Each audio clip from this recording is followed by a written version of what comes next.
Hi my friends, this is advocate Ameer Shah. ഇന്ന് ഞാൻ സംസാരിക്കാൻ പോകുന്നത് നമ്മുടെ കരിയർ കൗൺസിലിങ്ങുമായി ബന്ധപ്പെട്ട് നമുക്ക് വിളിക്കുന്ന അതല്ലെങ്കിൽ നമ്മുടെ ഗ്രൂപ്പിലുള്ള സ്റ്റുഡൻസിന് വേണ്ടിയാണ്. നമുക്ക് പലപ്പോഴും ചോദിക്കുന്ന ഒരു ചോദ്യമാണ്, ഒരു കരിയർ കൗൺസിലിങ്ങുമായി ബന്ധപ്പെട്ട് ഒരു കരിയർ ഷിഫ്റ്റ് നിങ്ങൾ ആഗ്രഹിക്കുന്നു എങ്കിൽ ബേസിക്കായിട്ട് എന്തൊക്കെ കാര്യങ്ങൾ നമ്മൾ മനസ്സിലാക്കണമെന്നാണ് ചോദ്യം. ഇതിലെനിക്ക് പറയാനുള്ളത്, നിങ്ങൾക്ക് പലപ്പോഴും നമ്മളൊരു കരിയർ കൗൺസിലിങ്ങിൻ്റെ ഒരു സ്റ്റേജ് തുടങ്ങുന്നത് ഒരു 10th സ്റ്റാൻഡേർഡ് മുതലാണ്. പലപ്പോഴും എല്ലാ കുട്ടികളും വളരെ ഹയർ എഡ്യൂക്കേഷന് പോകുമെന്നോ അതല്ലെങ്കിൽ മറ്റുള്ള രൂപത്തിലേക്ക് ഒരു ഹയർ ലെവലിലേക്ക് അവർ കരിയറിനെ കൊണ്ടുപോകുമെന്നോ നമുക്ക് വിശ്വസിക്കാൻ കഴിയില്ല. So most of the students they will start looking A job after 10th standard. അതുകൊണ്ടാണ് നമ്മൾ പലപ്പോഴും 10th സ്റ്റാൻഡേർഡ് മുതലുള്ള കുട്ടികളെ കരിയർ കൗൺസിലിന് വരുമ്പോൾ നമ്മൾ അവരെ പരിഗണിക്കുകയും അവർക്ക് വേണ്ട നിർദ്ദേശങ്ങൾ നൽകുകയും ചെയ്യുന്നത്. ഇവിടെ നമുക്ക് പറയാനുള്ളത്, നിങ്ങൾ സ്കൂളിൽ നിന്നോ അല്ലെങ്കിൽ കോളേജിൽ നിന്നോ നിങ്ങൾ എന്നാണ് നിങ്ങൾക്ക് ഗ്രാജുവേഷൻ വരുന്നത്, ഒരു സർട്ടിഫൈഡ് സ്റ്റുഡൻ്റ് ആയി മാറുന്നത്, SLC +2 ഡിഗ്രി എന്ന പോലെ ഏതെങ്കിലും ഒരു തുല്യതാ സർട്ടിഫിക്കറ്റ് എന്ന് നിങ്ങൾക്ക് ലഭിക്കുന്നു, അന്ന് മുതൽ നിങ്ങളൊരു കരിയർ പാത്ത് തിരഞ്ഞെടുക്കാൻ നിങ്ങൾ യോഗ്യത നേടുന്നു എന്നതാണ് ഒരു കണക്ക്. അതുപോലെ തന്നെ നിങ്ങൾക്ക് ജോബ് ട്രാൻസിഷൻ, നിങ്ങൾക്ക് ഒരു ജോബ് വേണമെന്ന തോന്നലുണ്ടാവുന്നു, അതല്ലെങ്കിൽ കറണ്ട് സിറ്റുവേഷനുമായി ബന്ധപ്പെടുമ്പോൾ നിങ്ങൾക്ക് ചില ചലഞ്ചസ് നിങ്ങളുടെ ലൈഫിൽ വരുമ്പോൾ നിങ്ങൾക്ക് സാമ്പത്തിക ബാധ്യതകൾ മറികടക്കാൻ നിങ്ങളാൽ കഴിയുന്ന ഒരു ഫിനാൻഷ്യൽ സേഫ്റ്റി നിങ്ങൾക്ക് വേണമെന്ന് തോന്നുന്നു എങ്കിൽ this is another point that you should consider to have a job in first place. അതുപോലെ തന്നെ നിങ്ങളുടെ കരിയറിൽ നിങ്ങൾക്കൊരു വലിയ ലക്ഷ്യമുണ്ട്, പക്ഷേ ആ ലക്ഷ്യത്തിലേക്ക് നടന്നെത്തണമെങ്കിൽ ഒരു ഡയറക്റ്റ് പാത്വേ നിങ്ങൾക്ക് കിട്ടാത്തൊരവസ്ഥയിൽ നിങ്ങൾക്ക് കീ ഘടകത്തിൽ നിന്ന് ഒരു താഴ്ന്ന ജോലിയിൽ നിന്ന് അതേ ഇൻഡസ്ട്രിയുടെ ഒരു ഏറ്റവും ചെറിയ രൂപത്തിൽ നിന്ന് നിങ്ങൾക്ക് അവിടെ ജോയിൻ ചെയ്തുകൊണ്ട് ക്രമപ്രകാരം 1 by 1 ആയിട്ട് നിങ്ങൾ പഠിക്കുകയും പ്രൊമോഷൻ നേടുകയും ചെയ്തുകൊണ്ട് ഒരു വലിയ തലത്തിലേക്ക് എത്തിച്ചേരാൻ പറ്റുന്നതാണ് മൂന്നാമത് പറയുന്ന ഭാഗം. അപ്പോൾ ഇങ്ങനെയൊക്കെയാണ് നമ്മുടെ ഒരു ഓൾ ഇൻ ഓൾ ഒരു കരിയർ പാത്വേ നമ്മൾ ഡിസൈൻ ചെയ്ത് കൊടുക്കുന്നത്. പക്ഷേ ഇതിൽ ബേസിക്കായി നിങ്ങൾ മനസ്സിലാക്കേണ്ടത്, നിങ്ങളുടെ താല്പര്യം, നിങ്ങളുടെ ആ വിഷയമായ നിങ്ങൾക്കുള്ളൊരു അഭിരുചി, അതല്ല എങ്കിൽ നിങ്ങൾക്ക് ഒരു വിഷയത്തിൽ എത്രമാത്രം എക്സ്പെർട്ടൈസ് നിങ്ങൾക്ക് ഉണ്ട് എന്നതാണ് ഫസ്റ്റ് ചോദ്യം. പലപ്പോഴും നമ്മുടെ കുട്ടികൾക്ക് നമ്മൾ ചോദിച്ചാൽ അവർക്ക് പല വിഷയങ്ങളിലും ഇൻട്രസ്റ്റ് ഉണ്ടാവും. സോ എല്ലാ വിഷയങ്ങളിലും നിങ്ങൾക്ക് ഇൻട്രസ്റ്റ് ഉണ്ടായിരിക്കുക എന്നത് ഒരു ക്വാളിഫിക്കേഷൻ അല്ല.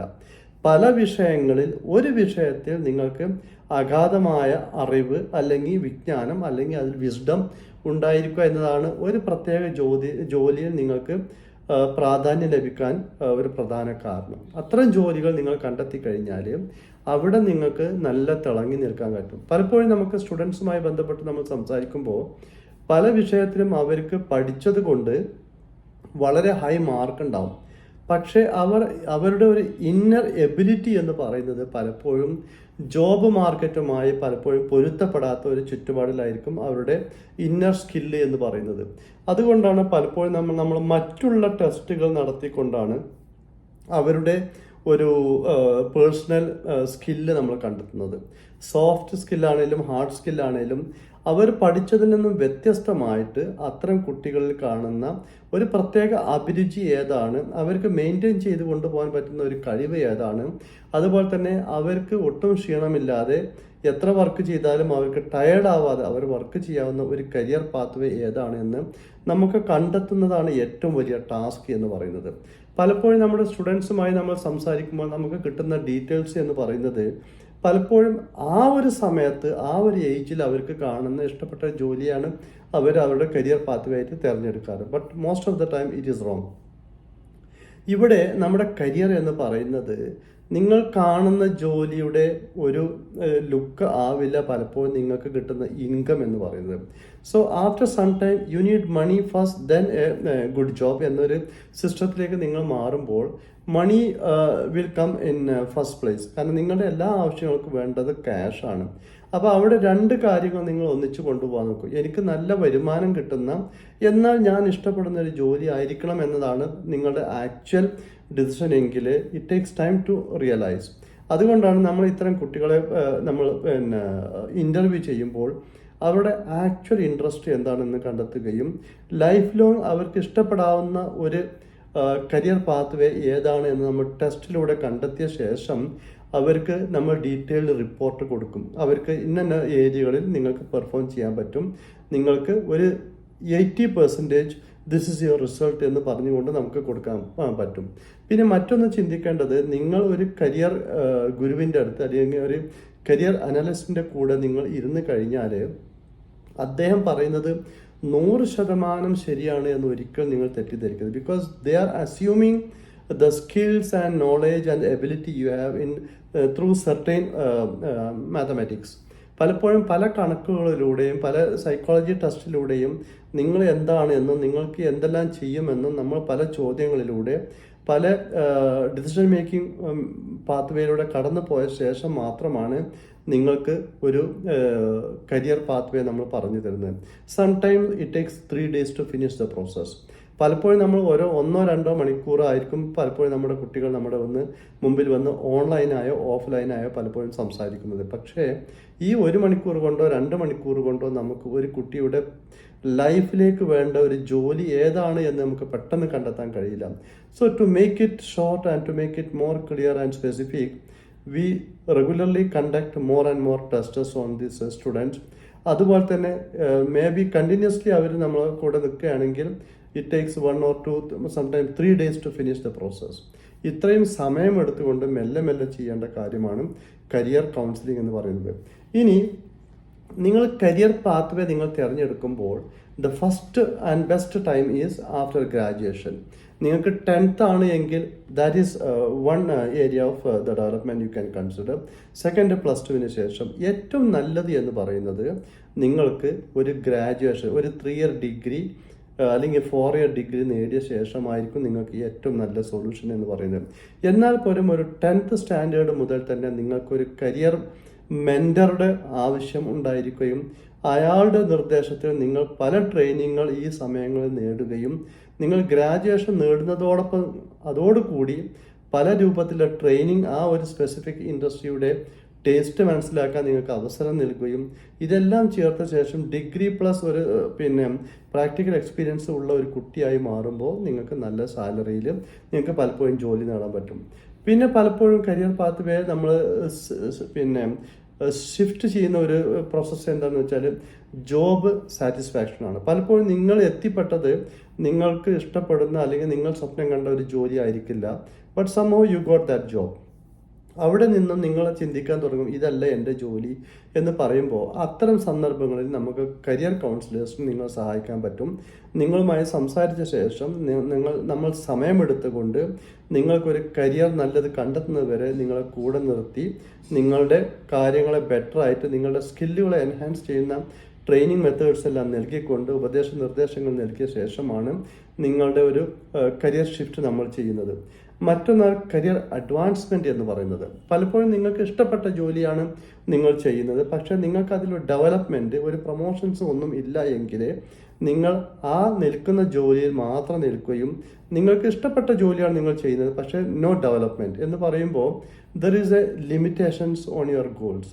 അത്തരം സന്ദർഭങ്ങളിൽ നിങ്ങളുടെ കരിയറിനെ ഒരു ബെറ്റർ തലത്തിലേക്ക് കൊണ്ടുപോകാൻ പറ്റുന്ന മേഖലകൾ നമ്മൾ കണ്ടെത്തി നിങ്ങൾക്ക് പറഞ്ഞു തരികയും അവിടേക്ക് നിങ്ങൾക്ക് എങ്ങനെ നടന്നെടുക്കാൻ പറ്റുമെന്ന കാര്യങ്ങളും ചർച്ചകളും പലപ്പോഴും നമ്മളിലൂടെ ഉണ്ടാവുകയും അത് പ്രകാരം നിങ്ങൾ ഘട്ടം ഘട്ടമായി പുതിയ ജോലിയിലേക്ക് പ്രവേശിക്കുകയും ചെയ്യുന്ന ഒരു പ്രോസസ്സാണ് കരിയർ അഡ്വാൻസ്മെൻറ്റ് എന്ന് പറയുന്നത്. മറ്റൊന്നാണ് ഇൻഡസ്ട്രി ഷിഫ്റ്റ് എന്ന് പറയുന്നത്. പലപ്പോഴും നിങ്ങൾ ഏത് ജോലിയിൽ നിങ്ങൾ വർക്ക് ചെയ്യുമ്പോഴും നിങ്ങളൊരു ഇൻഡസ്ട്രിയുടെ ഭാഗമാണ്.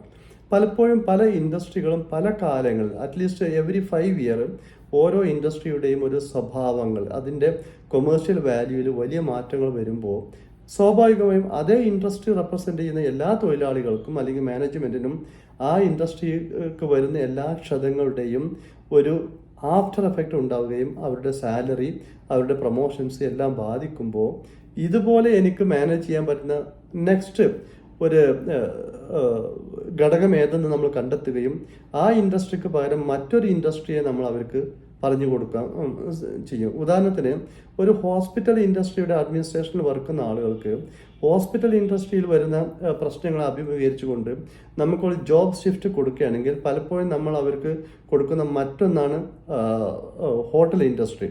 കാരണം അഡ്മിനിസ്ട്രേഷൻ എന്ന് പറയുന്നത് ഹോസ്പിറ്റലാണെങ്കിലും ഹോട്ടലാണെങ്കിലും ഇറ്റ് ഈസ് ആൾമോസ്റ്റ് സെയിം. പക്ഷേ അതിൽ ചെറിയ ചെറിയ മാറ്റങ്ങളുണ്ട് എന്ന് മാത്രം.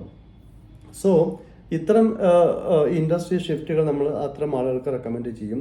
പിന്നെ ലൈഫ് ചേഞ്ചസ്. പല ആളുകളുടെയും ലൈഫിൽ കാലങ്ങൾ സഞ്ചരിച്ചു കഴിഞ്ഞാൽ പലപ്പോഴും അവരുടെ കോസ്റ്റ് ഓഫ് ലിവിങ് വളരെ കൂടി വരികയും അവർക്ക് കിട്ടുന്ന ശമ്പളം കുറവാണ് എന്ന് തോന്നിക്കഴിഞ്ഞാൽ അടുത്ത ഘട്ടം എന്ന് പറയുന്നത് നല്ല ശമ്പളം കിട്ടുന്ന ഇത്രയും എക്സ്പീരിയൻസ് ഉള്ളത് കൊണ്ട് എനിക്ക് ഇത്രയും എക്സ്പീരിയൻസ് ഉള്ള ഒരാൾക്ക് കിട്ടാവുന്ന മാക്സിമം ശമ്പളം കിട്ടാവുന്ന ഒരു ഇൻഡസ്ട്രി ഏതെന്ന് അവർക്ക് പരിചയപ്പെടുത്തി കൊടുക്കുക.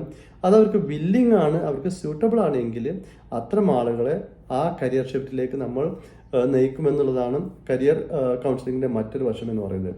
പിന്നെ ഏറ്റവും ഇമ്പോർട്ടൻ്റ്, നിങ്ങൾ ഒരു കരിയറിൽ നിന്നുകൊണ്ടും അല്ലെങ്കിൽ ഒരു കരിയറിലേക്ക് നിങ്ങൾ മുന്നോട്ട് പോയിക്കൊണ്ടിരിക്കുമ്പോഴും നിങ്ങളുടെ ഒരു ഗ്രാജുവേഷൻ എന്നത് ഒരു സർട്ടിഫിക്കറ്റ് മാത്രമാണ്.